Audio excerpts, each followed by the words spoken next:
how are European policies about multilingualism perceived in Estonia, a country with a long history of fighting to preserve its national identity?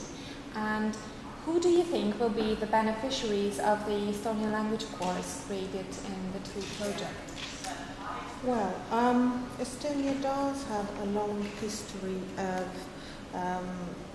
fighting to preserve its national identity, and we are still, Estonians are very keen to preserve the Estonian language, the oral and written versions, to have higher education in the Estonian language. But at the same time, multilingualism policy is actually perceived in a very positive way in Estonia. We do realize that other national groups have the right to have, say, their own language, to be able to study in their own language, because we have been through that fight. We understand them very well, so we're trying to provide them the opportunities to develop their culture, their language. And even although you would think that in Estonia all Estonians speak the same Estonian language, but that's not the case actually. We have varieties of Estonian in different parts of Estonia. Well, there are officially about 900,000 speakers of Estonian, and there are still minority groups within that as well.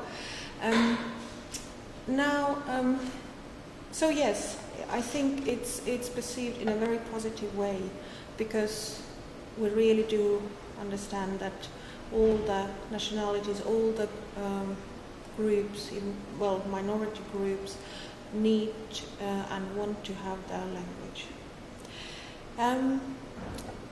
Beneficiaries of the TUL Estonian language course. First of all, we see people who come to Estonia to work here, or in Estonia, in the country, people who come to study to Estonia. In Estonia, one can happily survive without knowing Estonian, because most people in Estonia do speak English.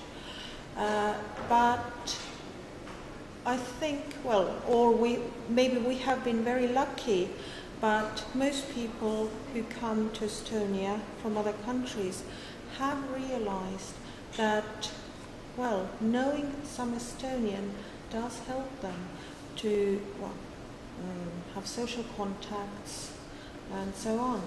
So there's no urgent need in general, but that's multilingualism developing. People want to learn it. So yes, businessmen, people working in Estonia, students. I did not name representatives of the Russian community, which is the biggest community in Estonia, as target group of the TUL course, because most Russians know more Estonian than A2 level. So that's probably not something for them, because their knowledge is much better already. So it's targeted more at people coming from outside Estonia. How can you transform indifference towards the others into an authentic multicultural experience?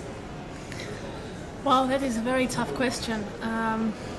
I don't have a definite answer for it, but I think you have to address the indifference part first and try to get people to care. You cannot force somebody to care, but you can place in their environment something that they want, something that they need, and they will go for it. They will identify that for themselves. So try to understand what it is that motivates them, what it is that gets them interested in talking with somebody else, and and then trying to create an opportunity where they can do so. You cannot tell somebody you are indifferent. Don't stop being indifferent. That is something that only they can change, I think, and it happens through experience. So design an experience for them. Okay. What would be the first word that comes to your mind when you hear multilingualism? Oh, multilingualism. The first word that comes to Babel. Babel, yeah. They will. Why? Well, it's a cliche, I guess. That's why it's the first word that comes to my mind is a cliche. I have to.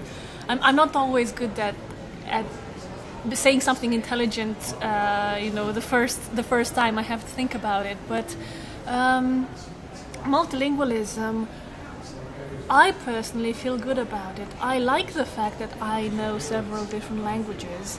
Not to be bragging here or anything, but it's brought so much to me personally in terms of people I know, places I've seen, ways in which I have grown, ways in which I can be. Like, for example, I am not the same when I speak in Romanian, when I speak in English, or when I speak in French. So multilingualism is like multi-identity development, multi-dimensional growth, so to say. That's much better than Babel, right?